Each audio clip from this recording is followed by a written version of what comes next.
नमस्कार. संजय गांधी निराधार अनुदान योजना या योजनेअंतर्गत ऑगस्ट महिन्यासाठीचे पेन्शन जे आहे सर्व निराधार बांधवांना म्हणजेच विधवा महिला, ज्येष्ठ नागरिक, आजारी व्यक्ती, त्याचबरोबर यामध्ये लाभ घेणारे जे श्रावणबाळ योजनेचे लाभार्थी आहेत त्या सगळ्या लाभार्थ्यांसाठी महत्त्वाची अशी गोष्ट म्हणजे काही अशा बातम्या ज्या आहे अपडेट प्राप्त झाले आहेत की ऑगस्ट महिन्याचा जो पेन्शनचा हप्ता आहे हा रक्षाबंधनपूर्वी लाभार्थ्यांच्या खात्यामध्ये जमा केला जाऊ शकतो. त्याचबरोबर असं तहसीलदार कार्यालयाचं सुद्धा काही म्हणणं आहे. याबाबत सुद्धा महत्त्वाची अशी अपडेट आहे की नक्की रक्षाबंधन अगोदर जो रखडलेला हप्ता आहे पाहू शकता आत्ताच गेल्या 1 ते 2 आठवड्यापूर्वी जुलै महिन्यासाठीची पेन्शन जमा झाली होती. तर ऑगस्टचा हप्ता हा वेळेवर येण्याची शक्यता कितपत आहे? तहसीलदार कार्यालयावर पण जे अपडेट आले त्यांचं काय म्हणणं आहे अशी महत्त्वाची माहिती आजच्या व्हिडिओमध्ये जाणून घेऊयात. तत्पूर्वी नवीन असाल मराठी बिग गाईड यूट्यूब चॅनलवर तर या अशाच ज्या महत्त्वाच्या अपडेट आहेत निराधार योजनेअंतर्गत सगळ्यात अगोदर मिळवण्यासाठी मराठी बिग गाईड या यूट्यूब चॅनलला सबस्क्राईब करा. सुरुवात करूयात डायरेक्टली व्हिडिओला. जास्त वेळ न घालवता महत्त्वाची असे जे अपडेट आहे यामध्ये पाहणार आहोत आपण.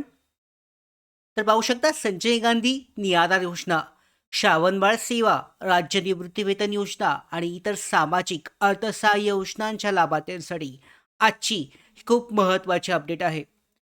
जुलै महिन्यासाठीचा हप्ता अनेक लाभार्थ्यांच्या खात्यामध्ये जमा झाला आहे. मात्र आता सर्वात मोठा प्रश्न आहे ऑगस्ट महिन्यासाठीचा हप्ता हा कधी मिळणार? रक्षाबंधनच्या आसपास पैसे जमा होणार का? आणि लाईफ सर्टिफिकेटचा जो अडचण आहे यामुळे कुणाचा हप्ता अडकू शकतो? सविस्तर माहिती जाणून घेऊयात.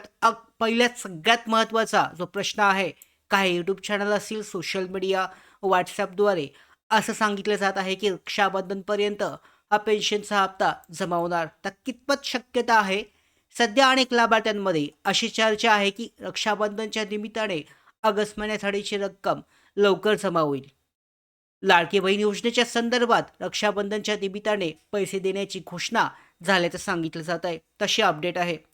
पण मित्रांनो, संजय गांधी निराधार योजना किंवा श्रावणबाळ योजनेच्या लाभार्थ्यांना रक्षाबंधनच्या निमित्ताने ऑगस्टचा हप्ता नक्की याच दिवशी मिळेल अशी स्पष्ट तारीख अद्यापही सांगितलेली नाहीये, सांगता सुद्धा येत नाहीये. त्यामुळे सोशल मीडियावर फिरणाऱ्या कोणत्याही तारखेवर लगेच विश्वास ठेवू नका. हप्ता लवकर मिळावा अशी मागणी आहे, पण निश्चित पेमेंटची तारीख अधिकृतपणे स्पष्ट होईपर्यंत वाट पाहणं आवश्यक आहे.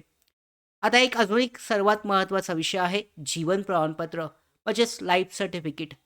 मित्रांनो, जर तुम्ही संजय गांधी निराधार योजना किंवा श्रावणबाळ योजनेचे लाभार्थी असाल तर जीवन प्रमाणपत्राकडे अजिबात दुर्लक्ष करू नका. म्हणजे जे लाईफ सर्टिफिकेट ऑनलाईन काढायचं होतं हे काढून घ्यायचं आहे सत्यापन ॲपवरून. प्रमाणपत्राचा मुख्य उद्देश म्हणजे लाभार्थी जिवंत आहे आणि त्याला योजनेचा लाभ पुढेही सुरू ठेवायचा आहे याची पडताळणी करणं हा आहे. आणि सरकारकडून लाभार्थ्यांना जीवन प्रमाणपत्र जमा करण्यास सांगण्यात आले होते. पण अनेक लाभार्थ्यांना ऑनलाईन जीवन प्रमाणपत्र जे काढताना म्हणजे करताना त्यांना अडचणी आल्या होत्या. आणि काही ठिकाणी ऑनलाईन प्रक्रिया ही नीट झाली नाही, तर काही लोकांचा योग्य मार्गदर्शन किंवा कॅम्प त्यांच्यासाठी उपलब्ध झाले नाहीत.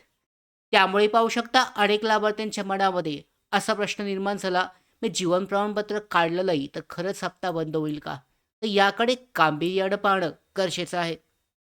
फक्त जीवन प्रमाणपत्र काढणं पुरेसं आहे का? तर इथे सुद्धा एक गोष्ट महत्त्वाची समजून घ्या. फक्त लाईफ सर्टिफिकेट काढले म्हणजे सगळे पुढचे हप्ते कायम मिळतील असं समजू नका. कारण लाभार्थ्यांचा रेकॉर्ड हा वेळोवेळी तपासला जातो. उदाहरणार्थ एखाद्या लाभार्थ्याचा मृत्यू झाला असेल, नावामध्ये बदल झाला असेल किंवा लाभार्थ्याच्या परिस्थितीमध्ये काही बदल झाला असेल, तर त्या रेकॉर्ड्समध्ये आवश्यक बदल हे करणं गरजेचं असतं. म्हणून जीवन प्रमाणपत्र हा प्रक्रियेतील एक महत्त्वाचा भाग आहे. त्यानंतर सुद्धा कार्यालयीन पडताळणी, रेकॉर्ड अपडेट करणं सुद्धा ही प्रक्रिया केली जाते आणि यासाठीच शासकीय अधिकारी जिल्हा तहसील कार्यालयामध्ये उपस्थित असतात. आता तहसील कार्यालयाची भूमिका ही काय आहे? तर तुम्ही जीवन प्रमाणपत्र जमा केल्यानंतर तुमचे काम पूर्ण झालंय असं समजू नका. तहसील कार्यालयामध्ये लाभार्थीची माहिती ही तपासली जाते. रेकॉर्डमध्ये काही बदल आहे का? लाभार्थी जिवंत आहे का, नाव बरोबर आहे का, जीवन प्रमाणपत्राची नोंद झाली आहे का आणि संबंधित लाभार्थ्याचं नाव पुढील पेमेंटसाठी पाठवलेल्या यादीमध्ये आहे का, हे सगळी गोष्टी ह्या चेक केल्या जातात. तर मागील काही काळामध्ये वेबसाईट किंवा ऑनलाईन जी सिस्टीम आहे यामध्ये अडचणी असल्यामुळे डेटा अपडेट आणि पडताळण्याची प्रक्रिया काही ठिकाणी नीट झाली नव्हती. पण आता वेबसाईट पुन्हा एकदा सुरळीत चालू झाली. जुन्या रेकॉर्डची पडताळणी करून नवीन याद्या ह्या तयार केल्या जात आहेत.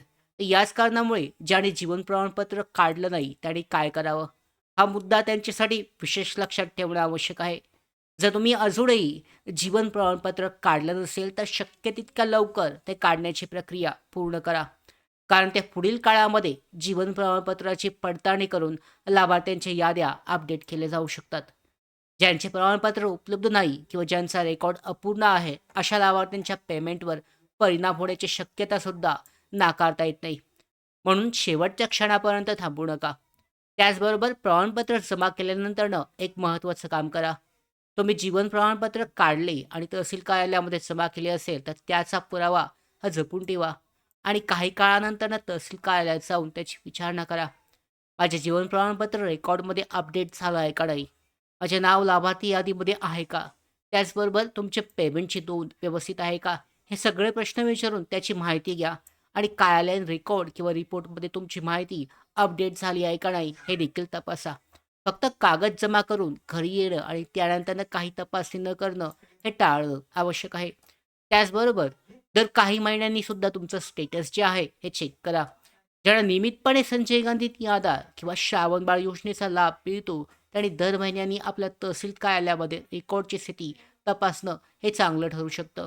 तुमचं नाव आहे का, त्याचबरोबर जीवन प्रमाणपत्र दिसतंय का, पेमेंटमध्ये काही अडचणी आहेत का, याची माहिती वेळेवर घेणं आवश्यक आहे. तर आता ऑगस्ट महिन्याबाबतची ऑगस्टच्या हप्त्याबाबतची शेवटची महत्त्वाची अपडेट माहिती पाहूयात. ऑगस्टचा हप्ता हा रक्षाबंधनच्या दिवशी मिळेल अशी निश्चित तारीख जाहीर झालेली नाही आहे. ती सांगता सुद्धा येणार नाही.